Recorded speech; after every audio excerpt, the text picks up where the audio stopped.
ಭಾಗಿಯಾಗಿದ್ದೆ ದೊಡ್ಡ ಚರ್ಚೆ ಆಗ್ತಿದೆ. ನೋಡಿದ್ರೆ ಅದು ಅನವಶ್ಯಕವಾದ ಚರ್ಚೆ. ಆಹ್ವಾನ ಬಂದಿತ್ತು, ಹೋಗಿದ್ದಾರೆ, ಅದೇನು ದೊಡ್ಡ ವಿಷಯ. ಅಮಿತ್ ಶಾ ಈಗ ಖರ್ಗೆ ಅವ್ರದ್ದು ಮೋದಿ ಅವ್ರದ್ದು ಫೋಟೋ ಅಕ್ಕಪಕ್ಕ ಸುಮಾರು ವಾರಕ್ಕೆ 2 ಸರಿ ಸಿಗ್ತಾರೆ. ಹಂಗಂದ್ರೆ ಮೋದಿ ಅವ್ರು ಕಾಂಗ್ರೆಸ್ ಸೇರ್ತಾ ಇದ್ದಾರಾ? ಏನು ಲಾಜಿಕ್ ಅದು? ಸುಮ್ಮನೆ ನೋಡಿ, BJP ಅವ್ರು ಹೇಳಿ ಇಲ್ಲಿಂದ ಏಕನಾಥ್ ಶಿಂದೆ ಬರ್ತಾರೆ ಅಂತೆ. ಅಂದ್ರೆ ಇವ್ರ ಸಾಮರ್ಥ್ಯ ಇಷ್ಟೇನಾ?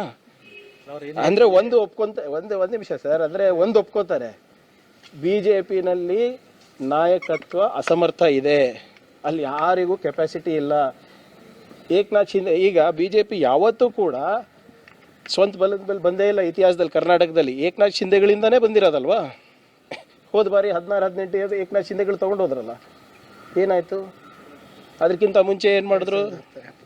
ಎವ್ರಿ ಟೈಮ್ ಯಡಿಯೂರಪ್ಪ ಅವರಾಗಿರ್ಬೋದು, ಬೊಮ್ಮಾಯಿ ಅವರಾಗಿರ್ಬೋದು, ಸದಾನಂದ ಗೌಡರಾಗಿರ್ಬೋದು, ಶೆಟ್ಟರ್ ಆಗಿರ್ಬೋದು, ಎಲ್ಲರೂ ಮುಖ್ಯಮಂತ್ರಿ ಆಗಿರೋದು ಏಕನಾಥ್ ಶಿಂದೆಗಳಿಂದಾನೆ, ಇವ್ರು ಸ್ವಂತ ಬಲದಲ್ಲಿಲ್ಲ.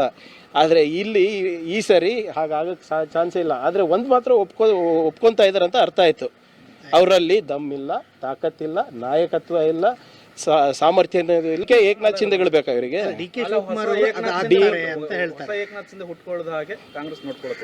ನೋಡಿ, ಏಕನಾಥ್ ಶಿಂದೆಗಳೇ ಇಲ್ಲ ನಮ್ಮ ಪಕ್ಷದಲ್ಲಿ, ಹೋಗೋರೆಲ್ಲ ಹೋಗ್ಬಿಟ್ಟಾಗಿದೆ. DK ಶಿವಕುಮಾರ್ ಅವ್ರ ವಿಚಾರದಲ್ಲಿ ಬಹಳಷ್ಟು ಸಾಫ್ಟ್ ಕಾರ್ನರ್ ಆಗ್ತಾ ಇದ್ದಾರೆ BJP ಅವರು. ಅವ್ರಿಗೆ ಈಗ ಅವ್ರು ಯಾರಿಗೆ ವಿಚಾರ ಆಗಿರ್ಬೋದು, ಕುಂಭಮೇಳಕ್ಕೆ ಹೋಗಿ ಬಂದ್ಮೇಲೆ ಸಾಫ್ಟ್ ಕಾರ್ನರ್ ನನಗೆ ಗೊತ್ತಿಲ್ಲ. ಇವ್ರೆ BJP ಅವ್ರ ಬಗ್ಗೆ ನನಗೆ ಯಾಕ್ರಿ ಕಾಳಜಿ?